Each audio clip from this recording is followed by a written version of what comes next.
ಸಹಾಯಕ ನಿರ್ದೇಶಕರು ಸಹಕಾರಿ ಸಂಘ ಲೆಕ್ಕ ಪರಿಶೋಧನಾ ಇಲಾಖೆ ಅಧಿಕಾರಿಗಳನ್ನು ಕಾಂಗ್ರೆಸ್ ಸರ್ಕಾರ ಹಿಜಡಾ ಬನಾದಿಯಾರೆ.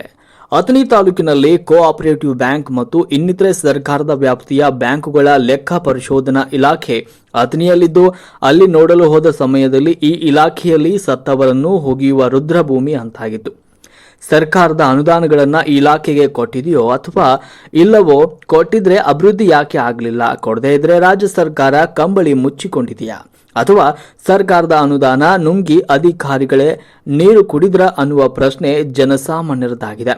ಹಾಗೆ ಅಥಣಿ ತಾಲೂಕಿನ ಸಮಾಜ ಸೇವಕರ ಮೂರ್ತಿಯನ್ನ ಈ ಇಲಾಖೆ ಎದುರು ಸ್ಥಾಪನೆ ಮಾಡಿಕೊಂಡಿದ್ದು ಅದಕ್ಕೆ ದಿಕ್ಕು ದೆಸೆ ಇಲ್ಲದಂತಾಗಿದೆ.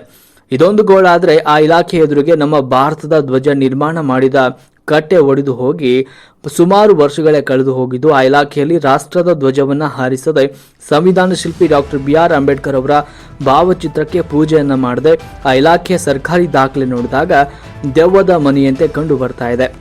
ಹಾಗೆ ಅದನ್ನು ನೋಡಿಕೊಂಡಾಗ ಸಿಂಪಲ್ ಬಡ ಜನರ ಕುಟುಂಬದಲ್ಲಿ ತಿನ್ನಲು ಉಣ್ಣಲು ಬಂಡಿಗಳು ಕಂಡು ಬರುತ್ತವೆ. ಆದರೆ ಇಲಾಖೆಯಲ್ಲಿ ಆ ರೀತಿ ಕೂಡ ಕಂಡು ಬರ್ತಾ ಇಲ್ಲ. ಅಥಣಿಯಲ್ಲಿ ಈಗಾಗಲೇ ಎಷ್ಟೋ ಕೋಆಪರೇಟಿವ್ ಬ್ಯಾಂಕ್ಗಳು ಸಾರ್ವಜನಿಕರಿಗೆ ತಿರುಪತಿ ನಾಮ ಹಾಕಿಕೊಂಡು ಜನರನ್ನ ಬೀದಿಗೆ ತಳ್ಳಿವೆ. ಈ ಕೋಆಪರೇಟಿವ್ ಬ್ಯಾಂಕ್ ವಿರುದ್ಧ ಅಥಣಿ ನ್ಯಾಯಾಲಯ ಮತ್ತು ಪೊಲೀಸ್ ಠಾಣೆಯಲ್ಲಿ ಸಾಕಷ್ಟು ದೂರುಗಳಿದ್ದು, ಇನ್ನಿತರ ಬ್ಯಾಂಕ್ ಸುದ್ದಿ ಕೇಳಿದರೆ ಅದೋ ಗತಿಯಾಗಿದೆ. ಕೆಲವು ಕೋಆಪರೇಟಿವ್ ಬ್ಯಾಂಕ್ಗಳು ಜನರ ಚೆಂಡು ಹಾಕುವ ಕೆಲಸ ನೋಡಿಕೊಂಡು ತಮ್ಮದೇ ಆದ ಸಂಸ್ಥೆ ಮಾಡಿಕೊಂಡು ಹಲವಾರು ರೂಪಗಳಲ್ಲಿ ಆಧಾರ್ ಕಾರ್ಡ್ ಸಂಖ್ಯೆಯ ಮೇಲೆ ಮನೆ ಮನೆ ತಿರುಗಿಕೊಂಡು ದುಡ್ಡು ಕೊಟ್ಟು ಜೀವ ತೆಗೆದುಕೊಳ್ಳುವ ವಿಷಯಗಳು ರಾಜ್ಯದಲ್ಲಿ ದಿನವೂ ಕೂಡ ನಡೀತಾ ಇವೆ. ಕೇಂದ್ರ ಸರ್ಕಾರ ನ್ಯಾಷನಲ್ ಬ್ಯಾಂಕ್ಗಳಲ್ಲಿ ಪತ್ರಕರ್ತರು ವಿಡಿಯೋ ಮಾಡಿಕೊಳ್ಬಾರ್ದು ಅನ್ನುವ ಸುತ್ತೋಲೆ ಇದ್ದು ಕಾರಣ ಕಳ್ಳರ ಭೀತಿಗಾಗಿ ಸುತ್ತೋಲೆ ಮಾಡಿಕೊಂಡಿದ್ದು, ಇಷ್ಟೆಲ್ಲ ಸುತ್ತೋಲೆ ಇದ್ರೂ ಕೂಡ ಕೆಲವು ನ್ಯಾಷನಲ್ ಬ್ಯಾಂಕುಗಳಲ್ಲಿ ಕಳ್ಳತನ ಪ್ರಕರಣಗಳು ತುಂಬಾ ನಡೀತಾ ಇದ್ದಾವೆ. ಹಾಗೆ ಫೈನಾನ್ಸ್ಗಳನ್ನ ನೋಂದಣಿ ಕಚೇರಿಯಲ್ಲಿ ನೋಂದಣಿ ಮಾಡಿ RBI ಇಲಾಖೆಗೆ ಸಂಬಂಧಪಟ್ಟ ಕಚೇರಿ ನೋಂದಣಿ ಮಾಡಿಕೊಂಡ ಹೆಸರಲ್ಲಿ ಇವರು ಕೂಡ ಮೋಸದ ದಾರಿಯಲ್ಲಿ ನಡೀತಿದ್ದಾರೆ. ಆದರೆ ಇಲಾಖೆಗೆ DCC ಬ್ಯಾಂಕ್ ಮತ್ತು ಕೋಆಪರೇಟಿವ್ ಬ್ಯಾಂಕ್ ಮಾತ್ರ ಸಂಬಂಧಪಟ್ಟಿದೆ ಅಂತ ಹೇಳ್ತಾರೆ.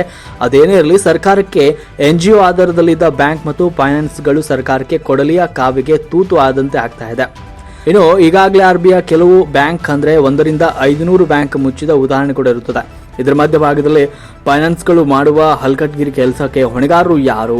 ರಾಜ್ಯ ಸರ್ಕಾರದ ಮುಖ್ಯಮಂತ್ರಿಗಳಾದ ಸಿದ್ದರಾಮಯ್ಯನವರು ಸಾಹೇಬರಿಗೆ ನಮ್ಮ ಭಾರತೀಯ ಹೆಣ್ಣಿಗೆ ತುಂಬಾ ಗೌರವ ಹಾಗೂ ಸ್ಥಾನಮಾನಗಳಿದ್ದು, ತಾಯಿ ತಂಗಿ ಅತ್ತಿಗೆ ರೂಪದಲ್ಲಿ ನೋಡುತ್ತೇವೆ. ಅದೇ ರೀತಿ ಒಂದು ಹೆಣ್ಣು ತನ್ನ ಗಂಡ ಕಟ್ಟಿದ ತಾಳಿಯನ್ನ ಸರ್ ಸಿದ್ದರಾಮಯ್ಯ ಅವರಿಗೆ ಪೋಸ್ಟ್ ಮೂಲಕ ಕೊಟ್ಟು ಉದಾಹರಣೆ ಕಂಡು ಬಂದಿದೆ.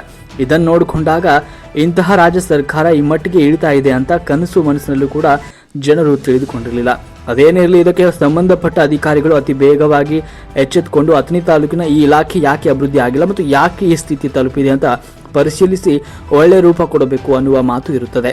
ಹಾಗೆ ರಾಜ್ಯ ಸರ್ಕಾರ ಇನ್ನು ಮುಂದೆ ಮತ್ತೊಂದು ಬಾರಿ ಅಧಿಕಾರಕ್ಕೆ ಬರುತ್ತದೆಯೋ ಇಲ್ಲವೋ ಅನ್ನುವುದು ಮತದಾರರ ಕೈಯಲ್ಲಿರುತ್ತದೆ.